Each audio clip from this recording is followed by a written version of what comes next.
So the UK's biggest betting and gambling companies are to cease advertising on their products on TV and radio during the lockdown after MPs called for the move. The Betting and Gaming Council, which represents 90% of the UK's betting, gaming, bingo and casino companies, said that booked TV and radio slots will either feature safe gambling messages from charities or be removed entirely if contracts with broadcasters permitted them to do so. Let's take a look into this now and hear from somebody who has been affected by this. Again, we're leaning into human beings and their stories tonight. Alex Lewis is a former gambling addict. He's also just created a podcast all about it. Let's speak to him now. Alex, hi.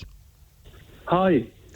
Thank you for talking to us. I appreciate this is an incredibly difficult and personal exercise for you, Alex. So I'm really, really grateful to you for giving us your time. No, thank you. A little bit nervous, but happy to share it if it helps others. Really. Good man, absolutely. And as I say, don't be. I'll look after you. If there's anything that I ask you here as well that you don't want to answer, feel free to bat me away. Let's go back to the start then for you, Alex, because this started quite young in your later days of school in sixth form, right? Yeah, that's right. Yeah, about 18 years old. And how did it start? What can you remember the sort of first times you gambled? Basically, I think it was kind of getting drawn in as an 18-year-old. Like, basically, it was a bit like the in-betweeners, and basically during a free period, we'd head down to the bookies to put bets on, and I just remember kind of getting hooked in because we do like horse racing bets, and I didn't have a clue. I'm from a place called Newbury, which is it's famous for the racetrack, and there's quite a good few sort of famous stables around the corner. So everyone's kind of got a link to the industry, the horse racing industry, and I didn't have a clue. So my mate was on one of the machines. I think they're called fixed odds betting terminals. But basically, he was on one of these machines, and he was playing roulette, and I didn't have a clue what it was about. But basically, he was like, "Oh yeah, all you got to do is you just got to put £1 in." And you bet on some numbers. And so I think any gambler or problem gambler will say the worst thing that can happen was basically, you win. And I won some money off that bet. I think I won £7.20, and it was just like boom. That was the opening, and it was just like, this is amazing, I'm taken by how precisely you remember how much you won. I guess such an effect it had on you at that moment.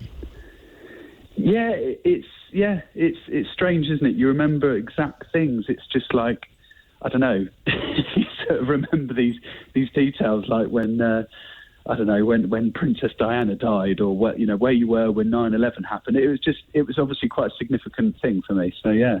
And do you remember the sort of early sensation of winning and how that made you feel?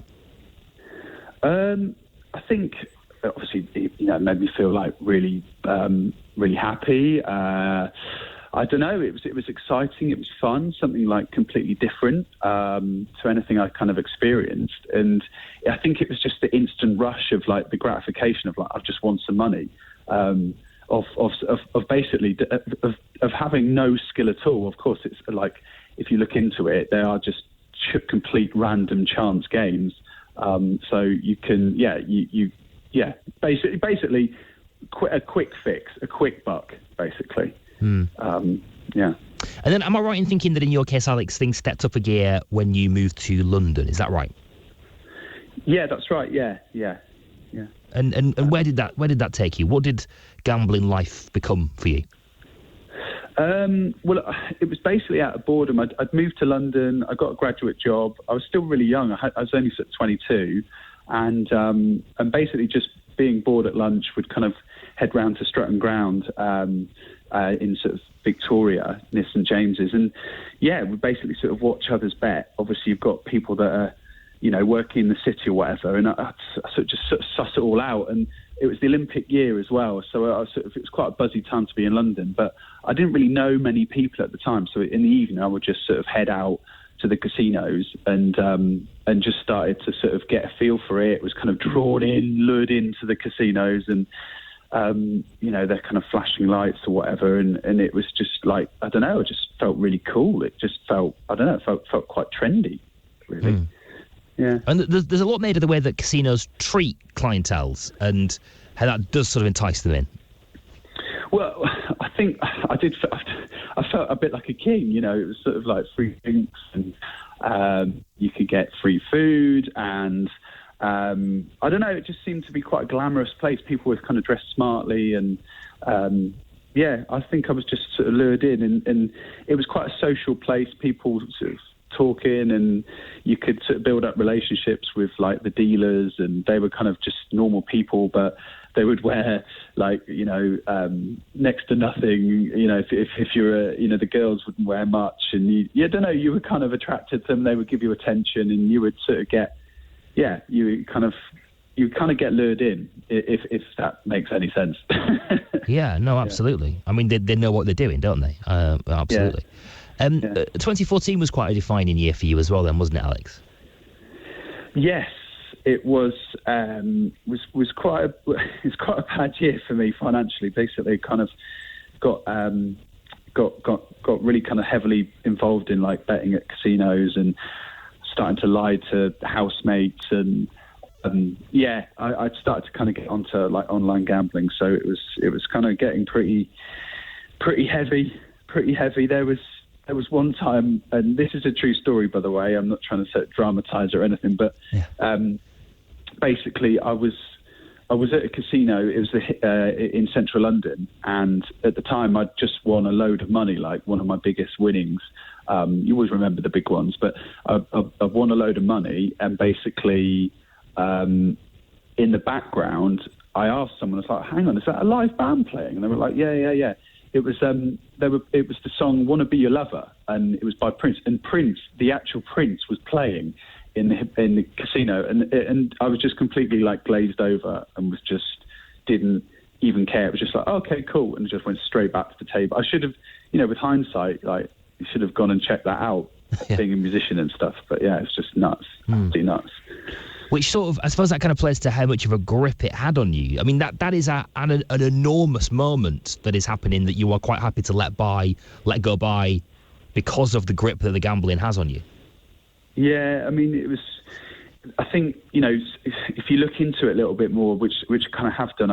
I've done a podcast recently just talking about my addiction, and kind of I looked into the research behind things, and problem gamblers, they've actually seen that the levels of dopamine are pretty much the same, whether you win or you're just participating, but the levels of the impact it has on the brain is kind of the same. So it really is that like thrill of the chase. So if you see like signs that will say, stop when the fun stops, it's pretty hypocritical. But for a problem gambler, that's a problem, because even when you're participating, it's an addiction. So you kind of get hooked in. So yeah, when crazy things like, Prince is playing in the background, you could have given me pretty much anything, and I would have still just gone, yeah, great, let me just get back to the table. I mean, I would spend hours on these tables and never really ever get asked to leave. It was just nuts, absolute bonkers. Yeah. And there's a responsibility there on the casinos, isn't there? Did you get the sense that at any point you were being looked after?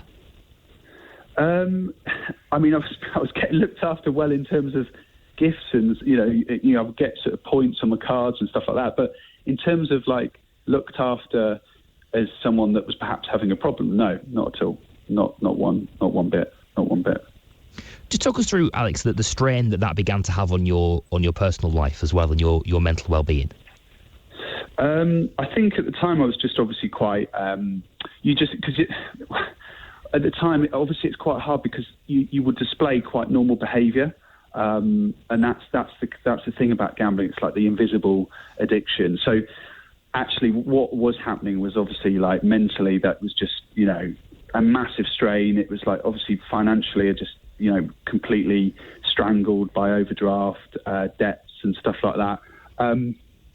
But also, obviously, just like underlying stress, feelings of like loss of self-worth, like complete shot of any kind of self-confidence, like just sort of then felt like a loser, like felt that I was worthless, and and I guess probably, well, I did probably, slip into depression, and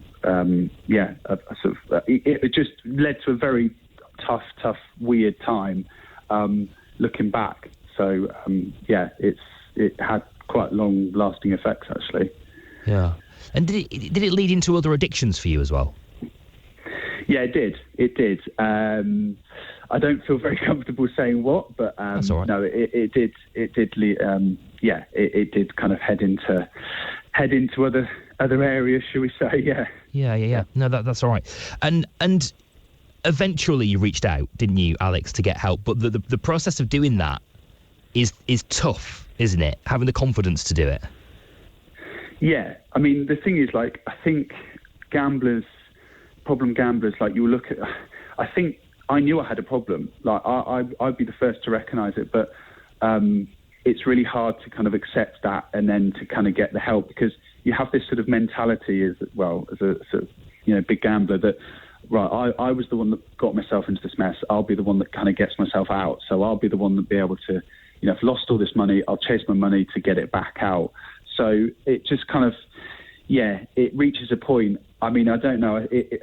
I think for a gambler to stop gambling, the gambler has to stop, want to stop. So it would just kind of, it came to a point where I was just like, right, I need to get help, basically. This is nuts. So self-excluded from casinos, which was like one of the best things I did. Fair play. I'm pretty damning of the government, but and their policies and legislation. But one thing they did do, which was good, was they reduced the fixed odd betting terminals down to £2 in bookies, which was great. But yeah, I got help. I got some counselling, and I'm not saying that I'm completely, I'm completely free of everything and whatever. But no, it was one of the best things I did. No, sure. And when you say you self-excluded from casinos, how does that work? So basically, you ring the casino. I think I can't remember to be exact. It's quite a key thing that I can't remember. But I just remember ringing up the casino. I think there's like a helpline that they've got on one of their cards or whatever, and just rung up. Little did I know, actually, it's all of the casinos. So it's not just like one. So you can't just, if you ring up, they will exclude you from every UK casino, which is great. Yeah, evidently. If you were to try to tally up the financial cost of it, Alex, where does that bring you to? I don't know exact figures, but I reckon it would be enough to put a deposit on a house. I left London. I had to move back home with my parents with debts of around £7,000, a couple of overdrafts. But yeah, throughout my time through my 20s doing this, I think it's into the thousands, basically. And as well as that, there's obviously a personal cost as well, isn't there, that you have to consider? Yeah, of course. Yeah, I mean, it's just like loss of relationships, loss of friendships, like the strain it puts on, like your close family, your mental well-being. It's pretty devastating, to be honest with you. Pretty devastating. Yeah. We talked a little bit about some of the structures that are in place in places like casinos, for example, that work to entice you in and to keep you there. And obviously, we're talking in the context of this ban on advertising during the coronavirus lockdown period. How much of an impact did advertising have on you, Alex? Is that even possible to answer? It's a really good question, Daryl. I don't know if I could answer that really. But I mean, obviously, you can see that TV and radio promote gambling or betting companies, and it's not just like casinos; it's like bingo and obviously like the lottery and other forms of betting and whatnot. I think it's quite impossible to really kind of to bolt this one down into an answer. But I guess it's part of the culture, isn't it? I don't know. I can't say what direct impact that had on me, but I'd imagine, I would get like leaflets from the casinos through, posted through to my door. I'd get text messages. I would get emails. So, it's not just the stuff that you see on the TV and radio, but it's the personalised sort of advertising and marketing really as well. And you said that the science, particularly around how winning and losing makes you feel the same, the dopamine levels being relatively similar. Some of those initiatives, like when the fun stops, stop. You're sort of arguing there, Alex, that in a sense that's perhaps redundant. Yeah, I think it is. I think it's pretty hypocritical, to be honest with you. I mean, there's approximately, if you look at some of the stats, there's like, they say in the UK, there's 2 million people at risk from problem gambling, and nearly 500,000 of them are problem gamblers. So yeah, and if you look at MRI scans, that, you know, if you just have to kind of go onto YouTube and look at some videos, that you'll see that the results are quite evident that a problem gambler gets the same buzz from losing, which is just sort of screwed up. It's completely screwed up. So a quote unquote normal person will have a massive spike in dopamine, and then when they lose, it's like this feeling of dejection or whatever, and you know, that was rubbish, and I won't do that again. But a problem gambler will have the same hits of dopamine, and I don't know. I just advise any of your listeners, if they're interested, to just check it out. It's quite hard. I'm not a scientist, so yeah, no, but they perhaps have to have a look at that. No, your anecdotal evidence there makes perfect sense, Alex. It really does. And the reason that I asked you those three questions in quick succession is trying to get a sense of, from your perspective, what doesn't work as action. You know, that sort of sloganeering element, which is obviously, you know, it's not going to do any harm, I wouldn't have thought, but whether or not it's effective or not has to have a question mark over it. Whether the advertising ban is effective or not, but certainly direct action, you said, like the government limiting the fixed odds betting machines to £2 a spin. I think they were at £100 a spin back when you'll have been playing in those early days, to £2 a spin. You're saying that actually that's the stuff that has the most impact. I think it was good. I think it was good because, as I say, you can lose hundreds of pounds in one go. You could potentially lose £300 in a minute. However, I mean, I would say that that's great. I mean, obviously they've been quite reactive. They're kind of damned if they do, they're damned if they don't. But obviously then you can see behaviour, or consumers' behaviour, then moving perhaps to other places. It might move to online betting, for example, which in my case was evident. I just sort of moved things, but you know, betting lots of money online. And also you can still play other sort of slot games that are still, okay, they'll be only a £2 stake, but they're still you're still betting lots of money into. You can, the wins and the losses are still pretty big. So yeah, I mean, it was good, but I think there's still stuff that they can do. And no easy answer, I suppose, is what we concluded that. How are you, Alex, now?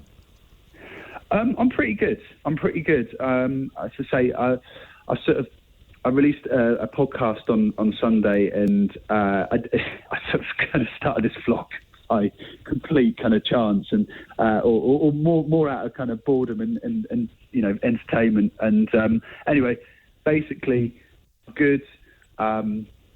I've had a lot of support from friends and family that have got in touch, and I think there's nothing to be ashamed of, and I'm a lot better now mentally. There's the roller coaster of emotions have kind of stopped, which for a while took a little while to kind of get used to. But it's good now to be kind of plain sailing, and I just to wash my hands of it. Really, it's quite nice. It's quite nice. So no, I'm pretty good, Daryl. I'm pretty good, thanks. Good plan. Well, it's been a real pleasure to talk to you, Alex. Thank you so much for talking about something that's incredibly difficult. It's not an easy thing to do, but it is immensely helpful in terms of building a picture and supporting others as well. So thank you very much for having the courage to do that. It's a courageous thing to do. Thank you. Thanks for having me. Bless him. Alex Lewis, who is a former gambling addict. If you want to find out more about Alex, by the way, he's got a podcast available that you can listen to. Just search YouTube, Alex Lewis Gambling Podcast, or the internet as well. I think it's on Spotify and various other platforms as well, if you want to hear a deeper dive into his amazing story. Marcus says, what a remarkably brave man. Eileen says, wish this guy all the best. So brave. Brave is coming around quite a bit. Paula 23224 says, wonderful hearing Alex in good spirits. Glad he's turned his life around. So hard for some. We do not consider how difficult it is for those people. Just be quick to judge. Yeah, I think it's kind of hard to disagree, isn't it, really? And actually, once you turn your thinking on that to the empathy element, it paints a very different picture, and how you work your way through it and fix those problems start to become very, very different. The same can be said, actually, for sex work and sex workers. And we're going to talk about that next, because in amongst, of course, the coronavirus crisis, sex workers have been incredibly badly affected. Their industry also paused, but for the most part, certainly here in the United Kingdom, potentially falling through the cracks of the support that they would get if their work was more legitimate, say. In New Zealand, it's a very, very different picture altogether. We're going to speak to Dame Catherine Healy shortly, a national coordinator of the New Zealand Prostitutes Collective. She's got an amazing story of her own to tell, and we'll find out how New Zealand's attitudes differ so incredibly differently to ours when it comes to this particular subject matter. She's on Talk Radio after this. Looking forward to introducing you to her. Talk Radio.